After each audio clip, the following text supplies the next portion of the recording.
In America's Newsroom. And I'm Bill Hemmer. Good morning. Should be in Washington today, huh? Incredibly busy day today in D.C., where there is a lot of action on the effort to rescue the struggling economy. There are competing ideas on this. The president-elect, Mr. Obama, will be in meetings on the new economic bailout plan starting this morning. A price tag that at the moment is about $750 billion. South Dakota Republican Senator John Thune is the chief deputy minority whip. He's my guest from the Hill. Sir, good morning. Good morning, Bill. Does Congress even know what it's about to vote on in this stimulus package?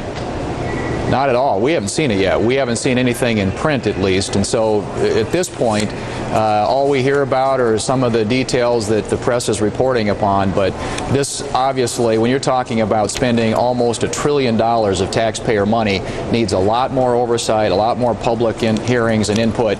And at this point, none of that's occurred. Well, also, it's being talked about anyway, the tax breaks, the tax credits, however you want to phrase it, could total $300 billion.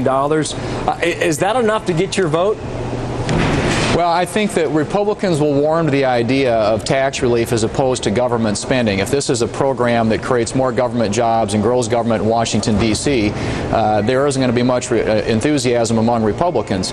Cutting taxes will draw and attract Republican support, but I think it has a lot to do, Bill, with how that's done. If you cut taxes on investment and job creation, if you reduce marginal income tax rates, those are things that I think could attract Republicans to this.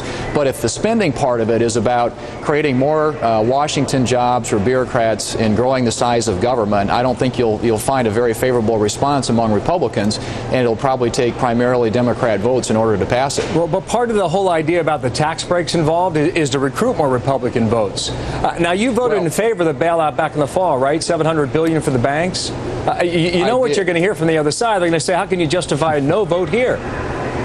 Well, I think there are a couple of distinctions I would make. First off, we were facing an imminent financial collapse last fall. Secondly, the $700 billion is essentially a line of credit on which we hope to get paid back.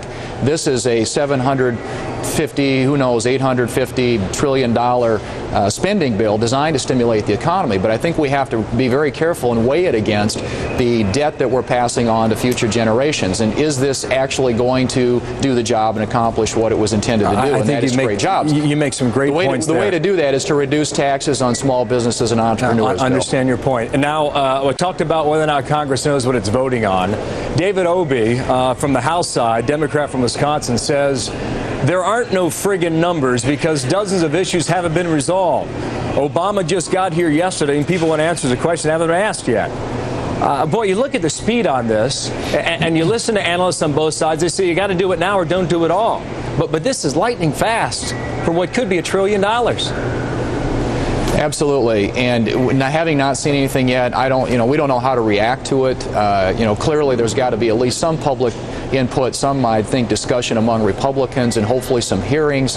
This is almost $1 trillion of taxpayer money that we're talking about. And I think even though there's a need to respond fairly quickly, there's got to be some deliberation given, some consideration to how we go about doing this, and to have at least somewhat of an open process that the American people can have a voice in. We haven't seen any of that yet. Now, you mentioned oversight. Mr. Obama apparently yesterday in his meetings on the Hill says he is for that, and is even going to post the budget online. And you can do a Google search and figure out which categories and which members of Congress are spending what or voting on what. So that's a new phase. In 2009, Senator, thank you for your time. $750 billion. We'll talk to you anytime. John Thune, thanks. Megan?